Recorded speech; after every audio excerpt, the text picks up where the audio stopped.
Hello, everyone. We're getting started late. We've had a couple of technical difficulties. One, I can't share the screen. Let me try it though.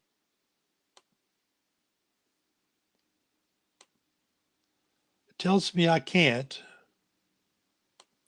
I go to the help center. It doesn't tell me why not. Two, I logged out of everything to try it again, and I had to reschedule the stream for 15 minutes later. And went in. I've gone through the whole stream and forgot to hit go live.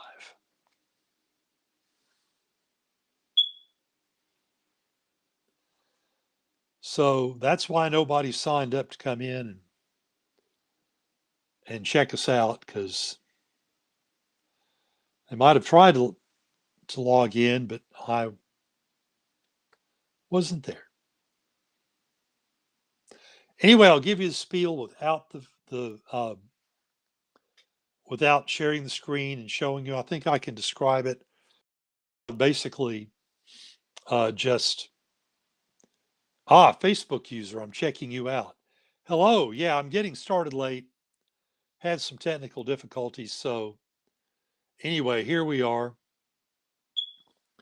Um, First, I want to say that this weekend I attended Rail Nation with the Rail Passengers Association. I'm a member of their Council of Representatives representing Arkansas. I've had knee surgery, and which doesn't account for my doofiness. I'm naturally a doofus. So, but I've been there on Zoom attending that. Uh, the main thing that they were talking about, the main theme. Hey, I may have somebody on LinkedIn. Oh, okay. Yeah, I'm on LinkedIn also. So the main theme this weekend was becoming a regional advocate. So I'm not a rail advocate. I'm an advocate for my region. We're going to do another live stream this coming Wednesday, October 11th at 6:30, because of how I have to work. The times I can live stream or have a live meeting, not terribly convenient for most people. But since I'm off recovering from knee surgery, I want to try some different times and just see if more people can join us and participate. Because the live streams go better, I think, when people are actually here and participating. You have a chat, you can ask a question. I will do my best to answer it. So we will be going over what happened, what I learned at Rail Nation. This year, our goal has been to make the ask. We're just going around asking people, saying this is what we want, getting the word out, especially with elected officials on every level of government. Um, and I haven't really finished with the state yet. There's been a lot of craziness in state government. So I'm going to try this week to reach out and try to talk to some people about talking to them, because there's some things we need to ask for. But uh, in every level of government, in the city council, quorum court, State House of Representatives, U.S. Senate, every level of government, we need allies, people who are going to work and help us advance our agenda. So I've got to go back and cultivate those. And people I've already met, like in the U.S. House of Representatives staff members that I've already met, I've got to go back and really connect with them and talk to them. Um, the Investment in Infrastructure and Jobs Act, for instance, we need allies, yes. Uh, they set up $66 billion for Amtrak to be dispensed over 5 years. They're rebuilding track infrastructure. They're buying new trains. But the budget passed by the House of Representatives just passed before more craziness there. also in the federal level, they really cut that back to the bone. And so I really need to get hold of the staff people I've met and I've talked to personally and say, listen, we've got to bring those funding levels back up. For one thing, even though it's on a national level, it really helps us with what we want to do here. So we're going to want some Amtrak services in our area. So, yeah, we're going to need some funding to help make that happen. But so that's going to be Wednesday at 6:30, October 11th. Please join us then. Today, I want to talk about light rail. I was going to share the screen, but for some reason, trains now that don't need track, I've seen them. I need to do more research on that and see what that's all about. For one thing, rail vehicles, what makes them so efficient, is you have steel wheels on steel track, and the rolling resistance is just in the right area because you need some rolling resistance, or the wheels would just spin, you wouldn't go anywhere. So you need some friction to have traction, but you don't need so much that it bogs the vehicle down. Those can be helpful with small outlying areas. Well, it's something to think about. It's I'm not dissing it. We'll just have to look at it. But from what I've seen, you still have to have soft wheels with those. Rubber tires burn up a lot of energy before they get to move a vehicle forward. So we'll look at it. We'll have a look. I'm up for anything, um, but right now we're going to look at steel wheels on steel track. And so what people need to understand is we have a lot of different rail vehicles, and they serve a lot of different functions. Just like cars, just like trucks. If you want to buy a truck, there's Ford Maverick. I'm not shilling for them, but it's a great small truck. It has um, a battery electric setup and the engine helps extend the range. You can go 40 miles, something like that on a charge. Um, and it's very easy to use. But if you're in a construction company, you may need an F-350. So there are different types. So with like heavy freight, they're carrying lots of heavy, bulky items. They're carrying sheets of raw steel and uh, bushels and thousands, hundreds of tons of bushels, thousands of tons of bushels of food and concrete and manufactured goods. Those really long, mile long freight trains can weigh up to 375,000 tons, and they just take over a mile and longer to slow down and stop if they have to. So that is a consideration. But light rail, um, you're not carrying as much. You're carrying people. Now, make no mistake, 2,000 pounds of people is equal to 2,000 pounds of bushels of corn, but you're just not going, you're not carrying as many people, and you're not going as far. Light rail is typically around town. And a great example of how light rail would work here, you can go from the university out to the Northwest Arkansas National Airport or up to Walmart World Headquarters. So you would have a series of stations, and people go. Now it's by rail 35 miles from downtown Fayetteville to downtown Bentonville, even though the rail has been cut off into Bentonville proper, but we could work that out. That could be fixed. Um, so it wouldn't be um, that long, okay? And as a result, and since you're stopping at multiple stops that are a few miles apart, maybe 5, 10 miles apart, you're going to have to stop a lot quicker. So once again, the vehicle needs to be lighter, and also in order to help achieve that, you're going to probably have what are called overhead cantery wires. Those are great because you're not carrying the fuel with you. If you have to carry fuel with you, that is extra weight and that bogs down the vehicle, and you don't want that. So we've lightened it up several ways. The interior also is very sparse. It's like a bus. Um, it's like a bus on railroad tracks. Um, and you don't have very comfortable seats or hard plastic seats. You can't plug in your mobile devices. You don't have as much leg room.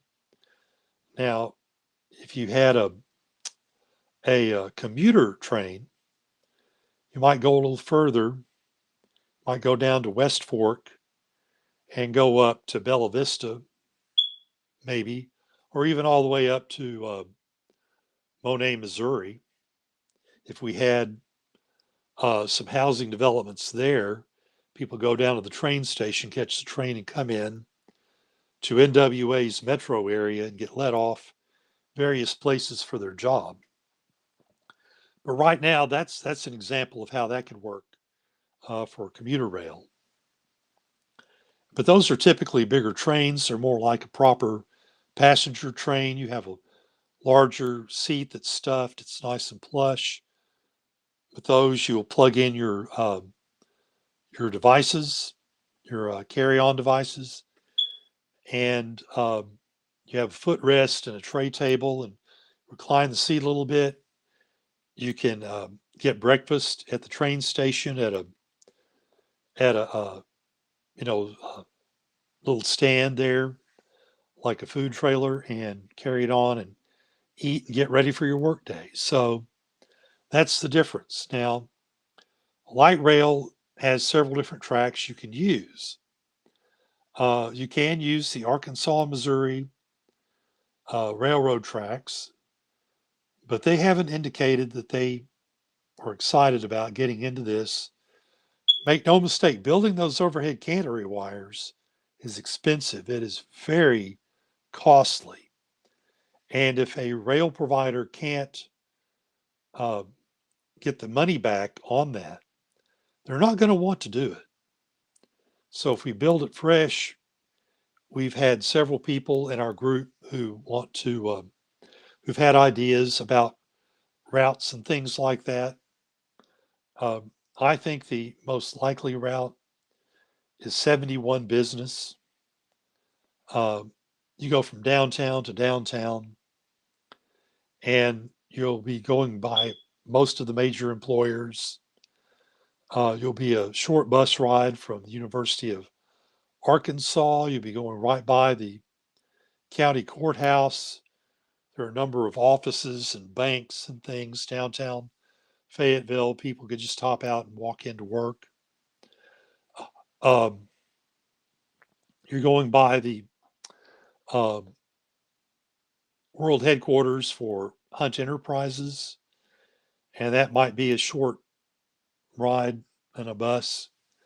Uh, and you just have them all lined up. It's really really nice. So there's that, or Highway 112, and that does go directly from the airport up to the University of Arkansas campus. You could be let off at Union Station. So somebody flying in, coming to university, could get off the train, get off the airliner, get on the train, and just come right up to campus, go get checked in, and there you go. But we're looking at rail vehicles that run in the street. And what you might want to do is take the roads and widen them just a little bit. So you may have rail vehicles that run on each side of the road, or you may widen it so you can have a place in the middle, so that the rail vehicle for most of the journey will go straight down um, the middle of the 71B or Highway 112 to get to their destinations and maybe pull over one side or the other to a station. Um, so we have that. There's another possibility. You could build an elevated station. And one of the reasons I'm really frustrated, I can't share the screen, so it's going to show you pictures of this. But if you've been in Chicago or the Washington D.C. area, you've seen those trains. Really nice, very fast. They don't have what are called uh, grade crossings or railroad crossings, is a common term for it. Cuts down on accidents, which is a disadvantage to having the streetcars. The light rail that runs in the street are traditionally called trolleys or street trams or streetcars. And so you may be involved in an accident with those, almost most assuredly. People just decide they're going to cut in front of you and they don't have the room, and there you go. So, if it's elevated, it's extra expense, no joke, but it's much faster. And so you're not caught in a traffic jam or in an accident or something. Also, one thing that saves a little money on an elevated rail is that you have on top of that, you have a third rail where the light rail vehicle picks up its electricity for operation. And the reason you don't want a third rail in the street is people will get electrocuted because people, hey, look, this is 220,000 volts. I guess I'll step on this one and step over here on that one. Bzz, and there they go. And I'm laughing, but it's not funny. People get seriously injured or killed doing that. But I've been a professional driver for a while, and I've seen people do it. I've seen some really stupid human tricks. So sometimes we have to work and protect people from themselves. And I don't think there's anything wrong with that. We could all use that kind of grace from time to time. So, and I just like the speed factor too with an elevated train. Um, so anyway, that's basically it. That's the difference with a commuter train. You have a full size passenger train. Um, I really want to show some pictures of those, including the Alstom uh, Coradia, I believe I'm saying that correctly, Highland, which uses hydrogen fuel cells to generate electricity. Yeah, Sage Cycles said elevated trains would be the best. I think so too. Just convenience and safety and um, everything. Just, yeah, it would. And it would make crossing the road easier. So, say you start at uh, Fayette Junction on Cato Springs Road, and you have a station there that starts your light rail, and you go up and you're to the right of um, College and 71 Business, but then you want to have a station at NWA Mall with an elevated rail. You just cut over the highway or this road, and you stop there, and then you cut back over. But since you're elevated, you're not going to have to run in or deal with anything. Um, anyway, I think that's the best. And I just wondered, do y'all have any questions or anything? I know one thing I meant to cover, um, and I want to make this very clear. Where NWA Go is not advocating that we uh, build light rail yet. For one thing, we have a lot of things that we have to put together. It's almost like a puzzle that has to fit together. I mentioned before we have to get allies in our city councils and state legislature and in the federal government to help us uh, get funding and get things through. Then we also have to design the system. That takes time. Then we have to do studies, where environmental studies. Uh, there's going to be economic impact studies. People have a um, idea that whenever the government spends money, it just evaporates and it's just this total waste. We have to get away from that kind of thinking. Realistically, we are putting financial capital to work in our community. When you put financial capital to work, you put human capital to work. So, first of all, we would have, when we do okay it and we do start to build it, we will have highly paid, skilled labor doing the construction. The typical Arkansas worker makes a median income of just a little less than $28,000 a year. Uh, I've tried to live on that. You can't, even in Arkansas. What these jobs will do is create um, uh, construction jobs that pay between 60 and 80 and even 100,000 a year. And so these are people who are going to be working for several years, building the system, even if it's only 35, 40, 47 miles, for instance. It'll still take time, and you'll still have to test it and do all kinds of things before it starts running. Those folks will be spending money in the local economy. Um, they'll be buying, if they have families, they'll be buying clothes and shoes for the kids. They'll be buying food. And, if they're doing well for a while, they may decide to go build or go buy a big pickup truck of their own. Um, so, yeah, that puts more money into the local economy. It creates typically another 4.5 jobs. But we need an economic impact study that tells us that, and we can point it to it when people say, "Oh, we've got it. We can't do this."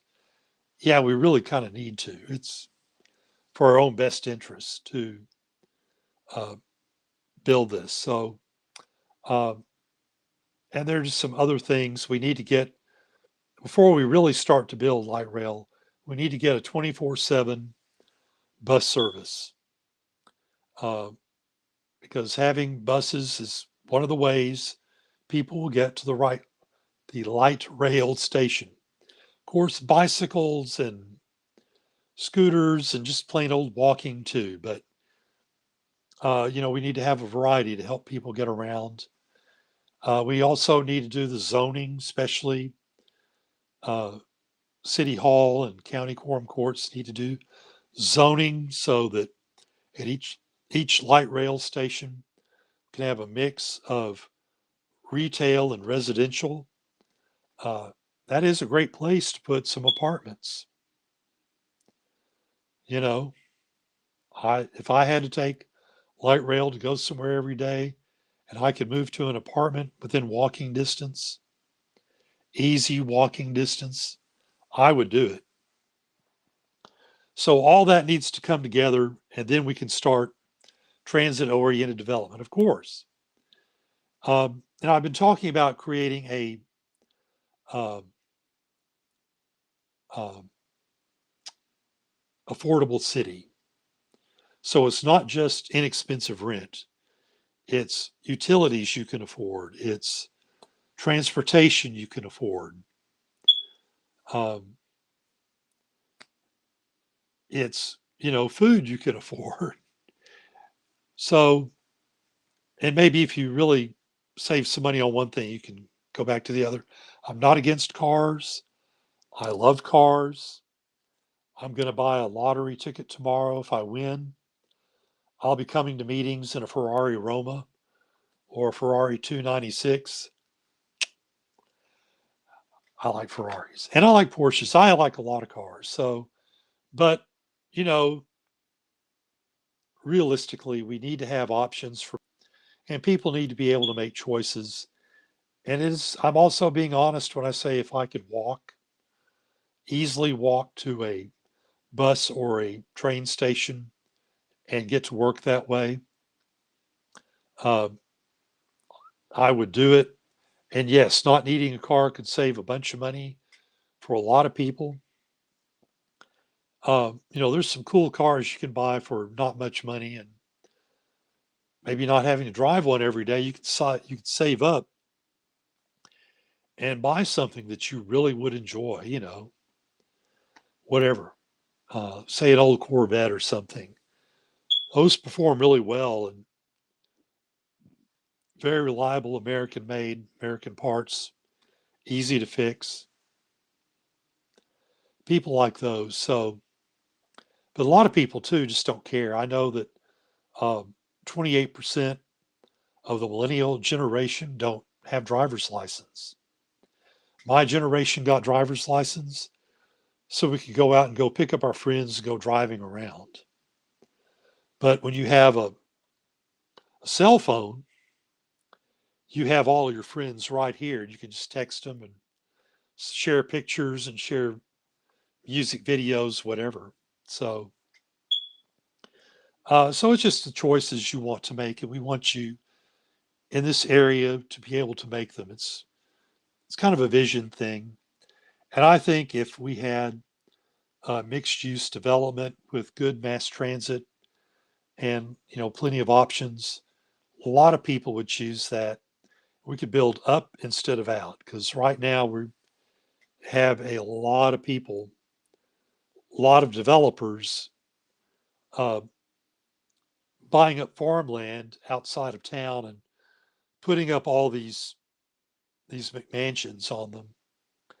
And now all of a sudden you've got to start building roads, and that's where a lot of our what would otherwise be mass transit money is going to is that. So we where are we're almost at 30 minutes. I'm going to cut it off. Does anybody have any other comments or questions? If you want to look at some pictures and you're on Pinterest, I do have a couple of boards there. One's called High Speed Rail Arkansas. If I dare go over, hopefully I won't cut you off. High Speed Rail Arkansas and NWA Go. But the High Speed Rail Arkansas has all the pictures I was planning to use. You can look and you can see street trams or street cars that use rails in the street. I do have an elevated train. I have examples of the iLint that uses hydrogen fuel cells. And I have some pictures of bullet trains and for those you do need overhead wires. You've got to build them because you can't have the speeds that you've run at and try to carry fuel with you. Um, Diesel engines and hydrogen fuel cells right now just don't produce the energy you need to go very, very fast. And if we have all this, then it makes it easier for us to get real bullet trains that run at, say, 160, 185 miles an hour between here and Little Rock and then on to Memphis. And that's a great way, I found out at Rail Nation, to attract a lot of young professionals because they want to live and work downtown. They want to have their recreation downtown. But they also want to be able to very easily go to other places. And so you want to go to Memphis and hang out on Beale Street and listen to some blues. It wouldn't take very long on a train that goes 185 miles an hour to get there. So it's very doable. Anyway, if nobody else has anything else, I'm going to cut it off. At 30 minutes, you'll be able to see this on the NWA Go YouTube channel, and I'll post that link after it's available, and I'll put it on our website, make that available. And uh, please, if you like our content, please hit the like button, subscribe to the YouTube channel, NWA Go. You can make donations on the website, and there should be a way to donate during the live stream. Uh, so there's a little donation, I think, if maybe you see this, yeah, a little donate thing there. So I might have to try that myself to make sure it works. Anyway, thank you all so much. Once again, we'll see you again Wednesday night, 6:30, October 11th, and we'll catch you on the next one. Thank you for joining us on this journey. Peace.